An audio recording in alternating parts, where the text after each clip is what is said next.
taking the EOC.2 notes now, and this is going to be on Unit 2. Objective 1.1.1 for us was Unit 2.1. And so in this section, we're looking at what is the structure of a cell. And so in the last section, you were looking at the big molecules, proteins, carbs, lipids, and nucleic acids. And now we want to look at the parts of the cell. And so if we look, complete the chart, give the number or letter of the part as seen in the diagrams below. And so if you look at these diagrams here on the next page, you're going to use those numbers or letters to match them up. What I'm going to do is help describe it for you. So the nucleus is found in eukaryotic cells. And its function is to protect the DNA. The plasma membrane is found in all cells. And its function is to be a double layer to regulate what enters and what exits the cell. That's what the cell membrane does. Now the cell wall is only in plants, bacteria, protists, and fungi. It's mostly in plants. When we see cell walls, they're mostly in plants. And their function is to provide extra support for the cell. Remember, plants live outside and they don't have bones. And so their cells need extra support. The mitochondria is going to be only in eukaryotic cells. And its job is to break down carbs for energy. Remember, that's what cellular respiration is. So let's write that here. And remember that it has this folded inner membrane to increase the surface area. The vacuole is also in only eukaryotic cells, and its job is to store food, waste, or water.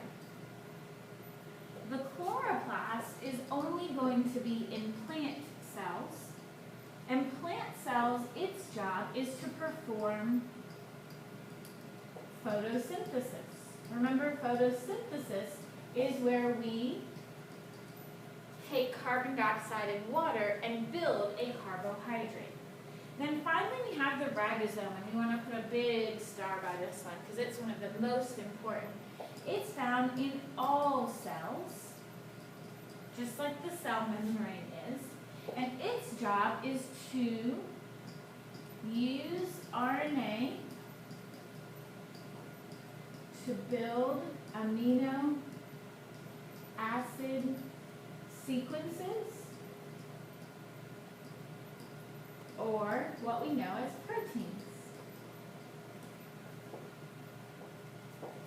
And so then it asks you which cell is the plant cell, left or right, and which structures are found only in the plant and only in the animal. And so you want to use your notes. Again, section 2.1.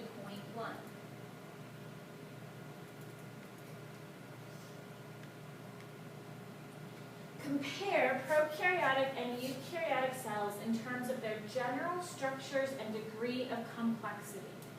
So when we look at prokaryotic cells, remember prokaryotic cells are going to be bacteria, and eukaryotic cells are going to be plant, animal, but also fungi and protists.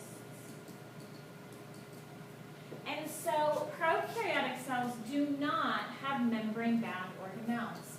That's like the mitochondria. Prokaryotic cells do not have them, but eukaryotic cells do have them. I'm actually not writing some stuff on purpose to see who's really listening to the video. Prokaryotic cells do have ribosomes. Eukaryotic cells do have ribosomes. Prokaryotic cells have circular chromosomes. Eukaryotic cells have what are called linear chromosomes. Prokaryotes are small and eukaryotes are larger. Then we start to talk about cell differentiation. How do instructions in DNA lead to cell differentiation and result in cells specialized to perform functions in multicellular reactions? The diagram shows a variety of cells from the human body.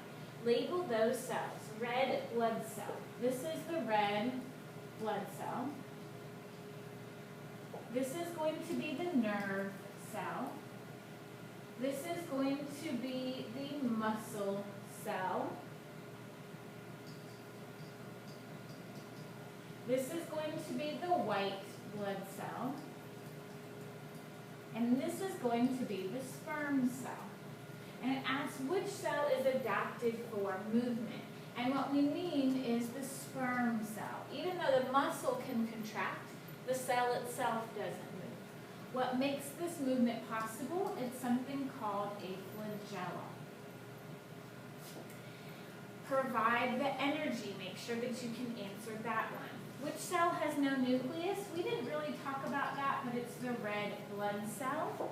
You should know which ones are involved in the immune system, which ones help with movement of bones, and which cell is adapted for transmitting messages. And so this is a lot of information from section 2.1. We are going to cross out this bottom part. You do not need to be able to figure out the magnification of a microscope. We do have to spend a little bit more time talking about osmosis and respiration and photosynthesis. So, explain what has happened in the diagram to the right.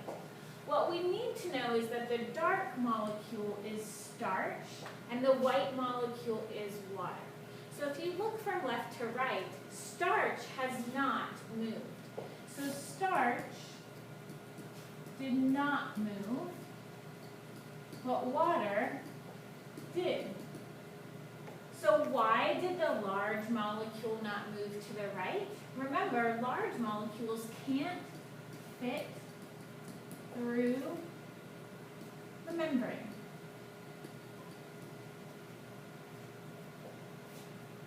And this is a semi-permeable membrane.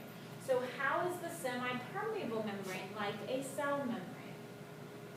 And then you should be able to answer these two. Pay close attention that this question says at first. You should be able to answer the rest of these questions on their own. Remember that when we talk about this, we're talking about some really important words like osmosis, diffusion. So you do want to make sure that you read your notes before you work on these questions. This is going to be section 2.2 in your notes. So as you go through to answer these questions, you want to use section 2.2. There is a part on active and passive, and you should be able to fill that out. The last part of this is going to look at respiration, and this is going to be from section 4.3. We learned about photosynthesis in section 5.2. On purpose, we taught you respiration first because all cells perform respiration, and then we taught you photosynthesis later. But we have to be able to compare the two about how energy is stored, released, and transferred. So label the following molecules. So if we look here, this one is water, and this one is carbon dioxide. Which of the above reactions is photosynthesis? You should be able to answer this because remember, photosynthesis builds a carbohydrate. Respiration breaks carbohydrates down. I do want to help you. This one is actually the alcohol. And alcohol, remember, is when we have fermentation or anaerobic respiration. And so you should be able to answer the questions that are here if you're using your notes in section 2.3. The last part that you'll need to finish is down here that looks at a little bit more questions about photosynthesis and respiration. We will go over this in class, but it's important, it's really important that you use your notes to practice this, that you go back and read them, not just wait to copy them off the video. Keep up the great work.